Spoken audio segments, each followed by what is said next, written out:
It had been 5 months. Every day seemed longer than the last. Relying on an automated lighting system to separate day from night can do that after a while. I remember watching old films back on Earth about people stranded on desert islands who had to survive on coconuts and crudely cooked indigenous fauna.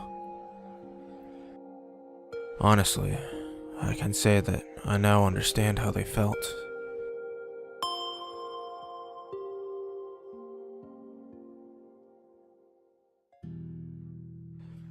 Though unlike them, my food supply was limited to the kitchen freezers, which somehow managed to survive the journey.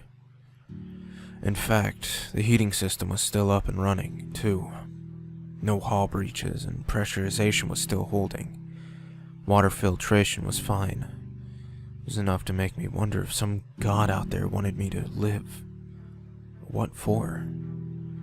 I can't even begin to imagine. Still, I've never liked the idea of suicide.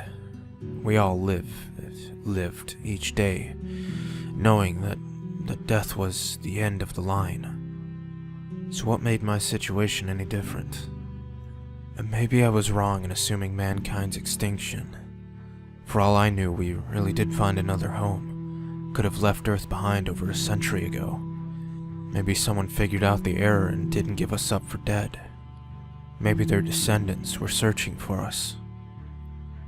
With my state of affairs, it was hard to be optimistic, but I had to hang on to something. In the meantime, I did my best to keep my mind occupied. My days fell into routine. Wake up, exercise, shower, eat, sleep, and other health essentials. I also took care of a few things which could no longer be ignored. I patched up some of the minor damage and disarray. I addressed some of the needed system maintenance that I could handle, and generally did whatever I could to keep my home and prison fit enough to let me live in as long as possible. Eventually, we got around to disposing of the bodies in cryo-storage. It was a miserable job, but I still took my time with it.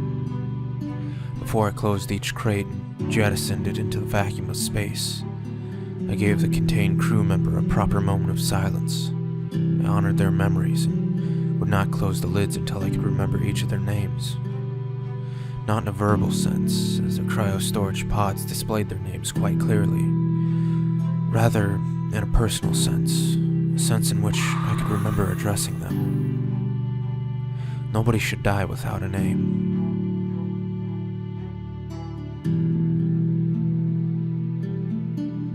I saved the kid for last. James.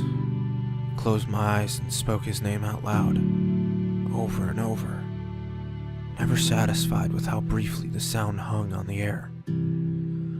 When I finally opened my eyes, I found his head turned towards me. The sight startled me at first, but he wasn't breathing. By some last gruesome spasm of the nerves that I would never medically understand, it was his final action. His eyes were a crystalline blue, and I regarded them for a while before gently closing them. I told myself again that it had to be some final spark of the nervous system, but how could it have been? He had died months before, and I had watched his neural activity stop completely. Yet just as I closed that lid, I swear that low-hanging light touched and shimmered in the dampness of a single tear spilling down his cheek. That was the first manifestation of my encroaching madness.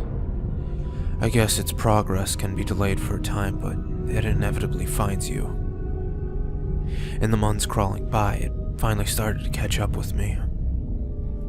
I kept up my normal routine at first, but more obsessive and neurotic behaviors slowly worked their way into the mix. I'd spend nights awake, sometimes curled into a ball at the foot of my bed, sometimes in the corner, sometimes I'd talk to myself. Not with delusions of other people in the room, but long monologues just to fill the unbearable silence. Then, After a while, the monologue started to become conversations. Worst of all, I began to neglect my healthier habits in favor of spending hours seated before my comlink software, listening to hollow static and praying to hear a human voice. I would cycle through frequencies in desperate search of some type of connection. Any connection. I stopped eating, lost sleep, and often passed out at my console to the white noise lullaby of the open comm channel. After a while, I didn't care whether or not the voice on the other end could help me, even if it wanted to. I didn't even care if the voice was human. I just wanted to know that somewhere, anywhere, someone or something other than myself still lived. And I regretted it from the moment I heard that first ghostly whisper.